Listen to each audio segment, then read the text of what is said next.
Expression abdominale. Quelle est cette pratique interdite durant l'accouchement? Article du site internet parent.fr, lu par Alison Legros pour Mon accouchement serein.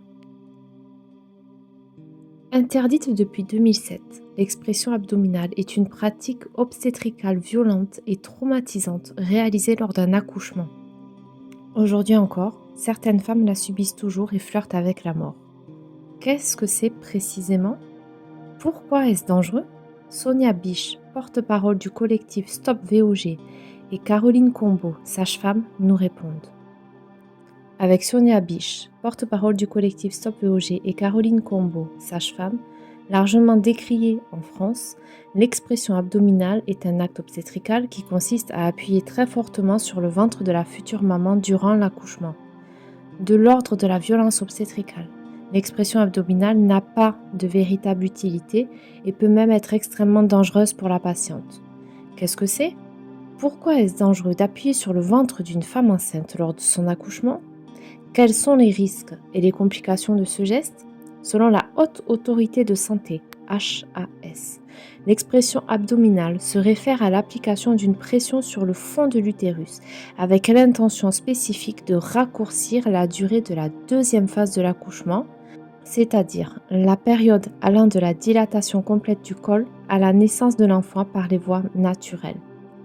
En somme, c'est le fait d'appuyer extrêmement fort sur le haut du ventre de la maman, car c'est censé multiplier la force expulsive, explique Caroline Combeau, sage-femme. Douleur, hémorragie, déchirure, de graves conséquences sur le corps de la maman. Toutefois, cette pratique, en plus de n'avoir aucune réelle justification médicale, présente de nombreux risques tant psychologiques que physiques pour la maman. Dans son rapport, l'HAS évoque le vécu traumatique des patientes et de leur entourage et l'existence de complications rares mais graves de l'expression abdominale. Les mamans se plaignent ainsi le plus souvent de douleurs abdominales persistantes après l'accouchement ainsi que d'échymoses.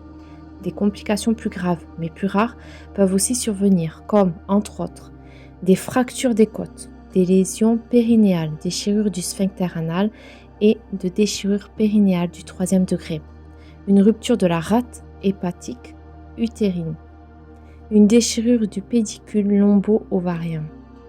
De toute manière, pour Caroline Combeau, de nombreuses pratiques liées à l'accouchement devraient être revues afin de davantage respecter son rythme naturel.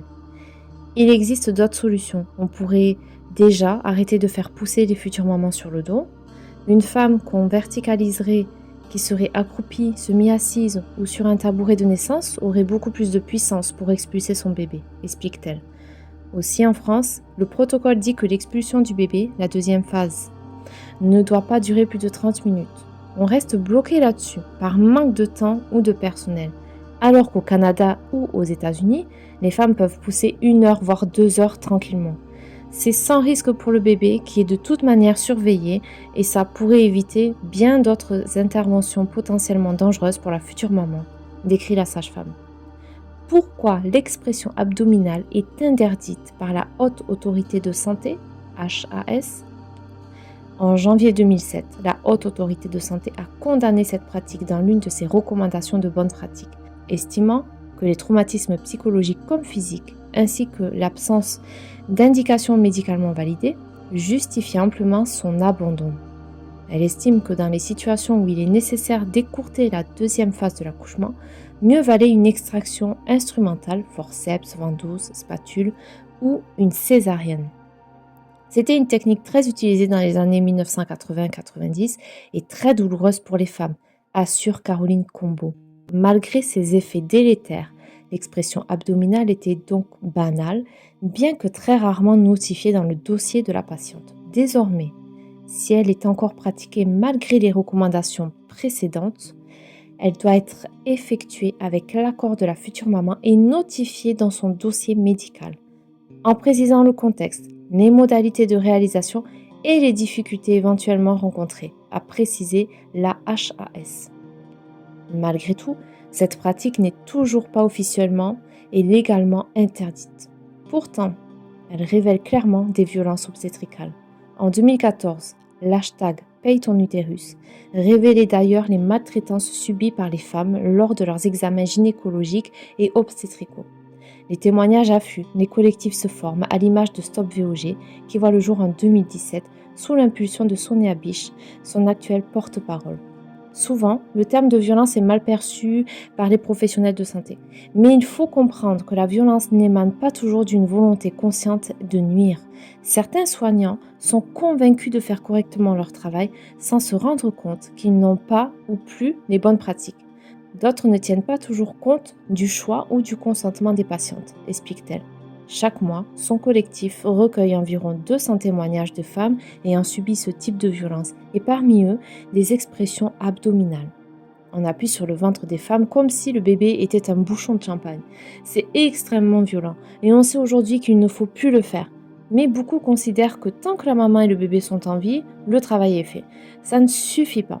Quand elles ne peuvent plus marcher, qu'elles sont en dépression ou en stress post-traumatique, il ne faut pas juste être en vie, mais en bonne santé, déplore-t-elle.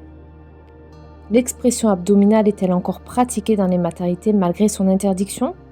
En 2017, dans une intervention pour le magazine Elle, le gynécologue et professeur Israël Nizam, alors président du Collège national des gynécologues et obstétriciens, déclarait « L'expression abdominale n'a plus lieu. Si elle a lieu, c'est une faute technique et une faute professionnelle grave. » Mais il ajoute en 2021 à nos confrères du magazine des maternelles, oui, l'expression abdominale est encore enseignée dans les écoles des sages-femmes et chez les obstétriciens. Elle est enseignée en disant qu'elle doit être absolument évitée. Mais il y a des circonstances où dans la pratique, cela peut être pratiqué. Oui, l'expression abdominale est encore pratiquée en France et pas seulement dans l'urgence. Selon une enquête datant de 2017 et menée par le collectif interassociatif autour de la naissance, SIAN, une femme sur 5 assure qu'on lui a appuyé sur le ventre lors de son accouchement. Parmi elles, dans plus de 80% des cas, leur consentement n'a pas été demandé.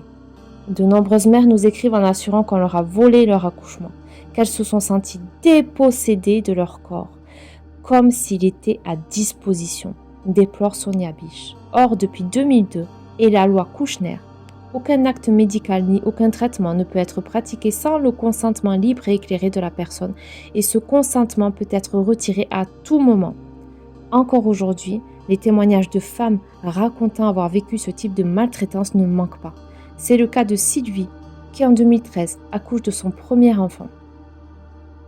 C'était ma première grossesse, mon premier accouchement. J'ai accouché en 2013 dans une clinique privée de Lyon.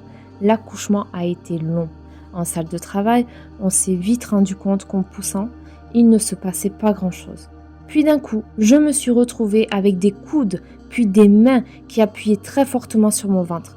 2 personnes, une de chaque côté de mon corps, appuyées dessus. On aurait dit des catcheurs. Avec la pression, j'ai senti une grande douleur. Mon corps me lâchait et quelque chose dans mon corps a craqué. C'était hyper violent. Je ne pensais pas qu'on allait poser la main sur moi de cette façon. On ne m'a rien demandé, rien expliqué. Finalement, le gynécologue m'a fait une épisiotomie. J'ai aussi eu droit au forceps. Mon mari, qui assiste à toute la scène, a ensuite résumé mon accouchement, une boucherie. Je suis remontée dans ma chambre avec 1000 questions restées sans réponse, avec un hématome considérable et des points. Je ne pouvais plus m'asseoir ni me mouvoir. J'ai dormi avec des pains de glace sur mes parties intimes. J'étais incapable de tenir ou d'allaiter mon fils. Je suis rentrée chez moi avec une bouée, dans l'incapacité de faire quoi que ce soit et sans accompagnement, notamment psychologique. Par la suite, la rééducation de mon périnée n'a rien donné et j'ai des incontinences.